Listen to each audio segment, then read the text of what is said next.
So yeah, this morning my vlog is going to be on the formation of a clitoris.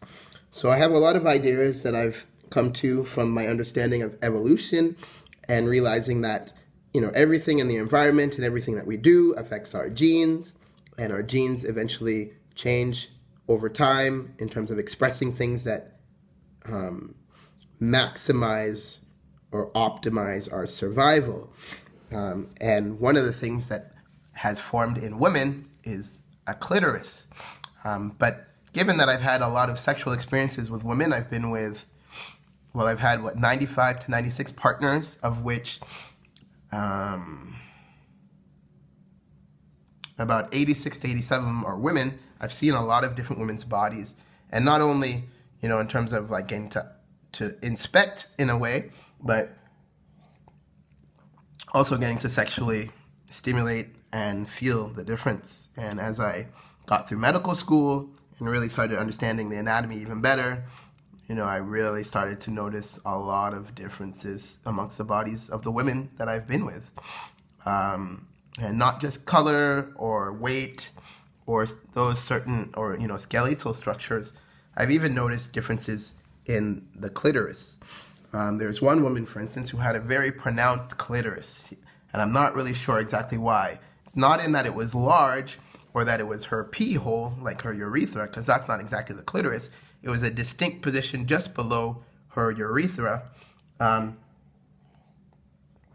it had like a little nubbin that I could feel, and when I touched it, she was very sensitive. She was one of the first women who I noticed that had it to that level. And yes, sure, it could be that my ability to find the clitoris improved drastically by that point in time. I think that probably played a little bit of a role, or maybe a lot. But it was also because her clitoris was well formed, because even other women that I've been with since, I've gone back to those similar areas on the other bodies and haven't really found another clitoris as well formed as that. This girl actually used vibrators and dildos and masturbated, fingered, and things like that. Probably frequently, but enough to the point where she was very comfortable in discussing and talking about it with me. And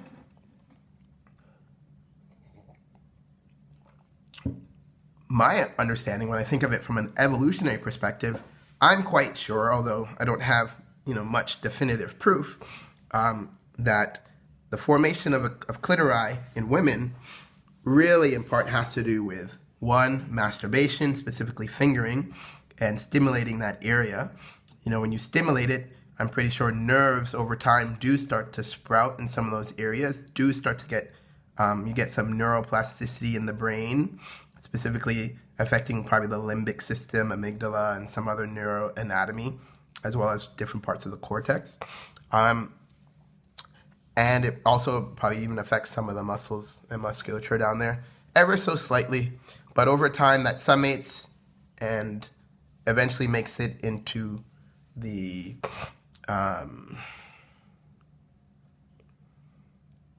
into the cells that are passed on to progeny. So specifically, the egg and the sperm. So the ovaries and the testes. I'm not sure of the exact process. I've definitely studied that in biology. I could look it up. I know obviously meiosis is an important part of that. But how that goes from somatic to germ cells, I know there are scientists who know this and could even comment on that if they so inclined or so chose to. But so I'm pretty sure in part it starts with that, or that played a role. It might be a minor factor, but I do think it's at least a factor. And then I think the formation of the clitoris probably even increased over time as a result of certain technology, specifically dildos and vibrators, but especially the vibrator. So the women might have already had clitori formed through whatever evolutionary process, but as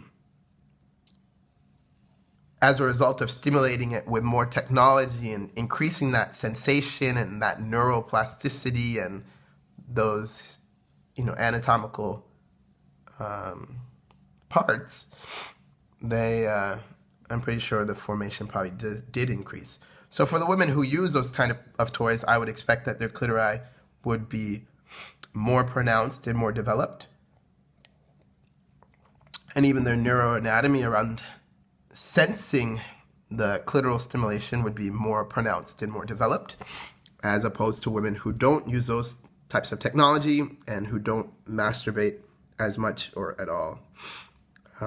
So that is kind of my take on the formation of a clitoris. I definitely am looking to learn more and to engage with others on these types of topics, as they are things that I find definitely intellectually stimulating as well as arousing, and in a different way. You know, my type of arousal isn't just from, fucking all the time, but also from discussing sex, talking about anatomy, talking about humans, talking about women and men, animals, any form of sex, really.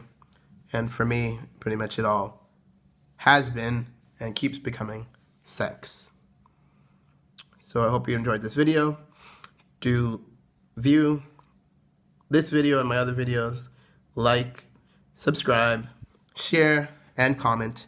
And if you have any interest in these topics, any questions, or anything that you would like to share with me outside of the YouTube forum, please feel free to send an email to me.